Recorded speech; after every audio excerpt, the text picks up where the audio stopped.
Yes, the last thing. What would the process be? Now, I have been listening to when you say we need to ask, then source gives, and then we need to allow.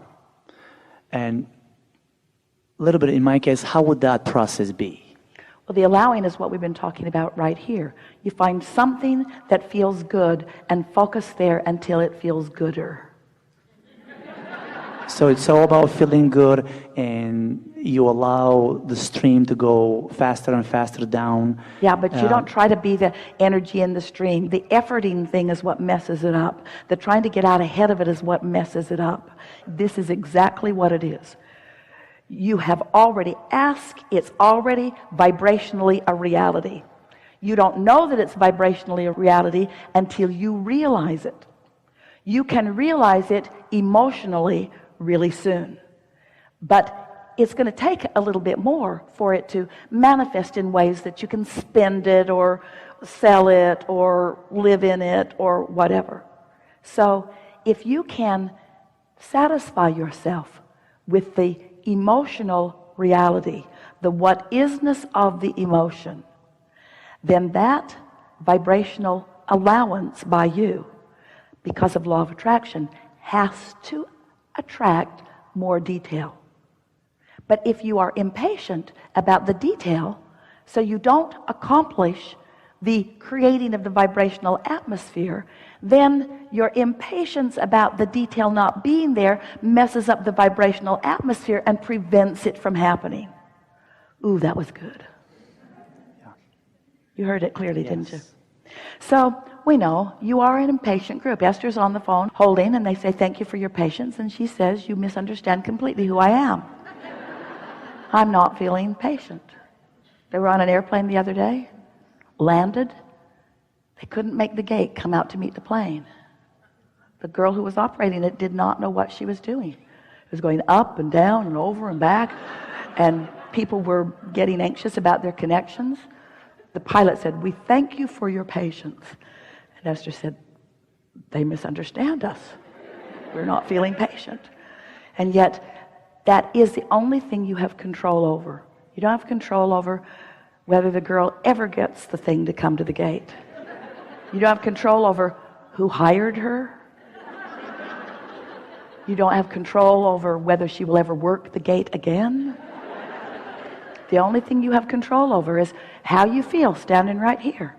Is this experience worth disallowing your connection to Source?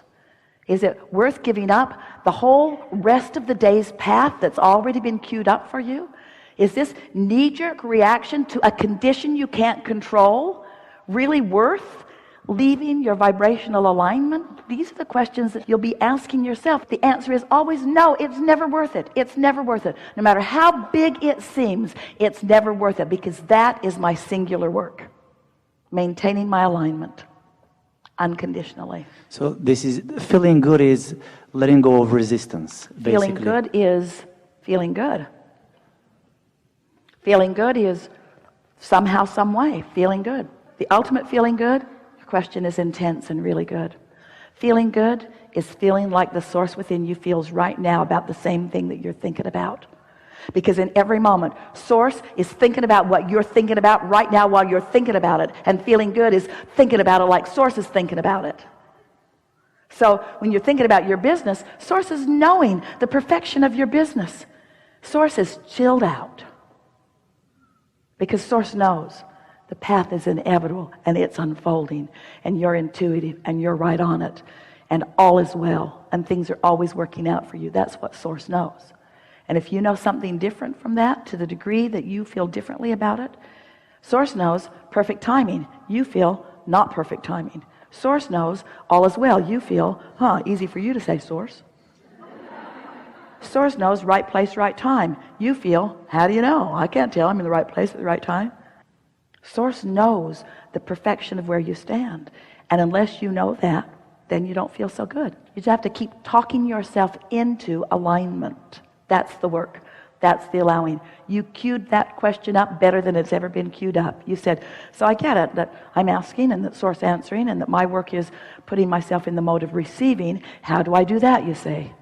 You do that by wanting to feel good and being willing to adjust your thought to something that does feel good, no matter how far from the subject at hand the thought has to be in order to not wobble. Now, where does imagination come into place in this? That's later. That's after you're in alignment. That's momentum of alignment. Once you get into alignment, all kinds of thoughts will begin to flow to you. And what humans want to call imagination is what we call already is doneness. You want to call it imagination. What it is your realization of something that's coming. That's what your imagination is. Your imagination is deciphering thoughts that haven't manifested yet. That's what imagination is.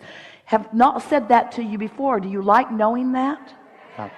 So you have to prepare the atmosphere for the imagination.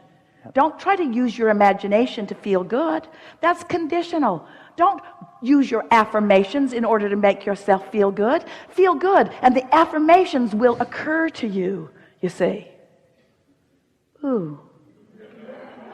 You're getting it, aren't you? Yeah. Because the universe doesn't hear what you're saying. The universe hears what you mean, and you mean what you feel. And you have more control over what you feel than you've been exercising.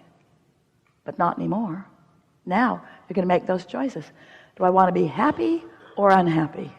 Well, Abraham, that's really a silly question. Is it? Is it that silly? Or is it worth thinking about?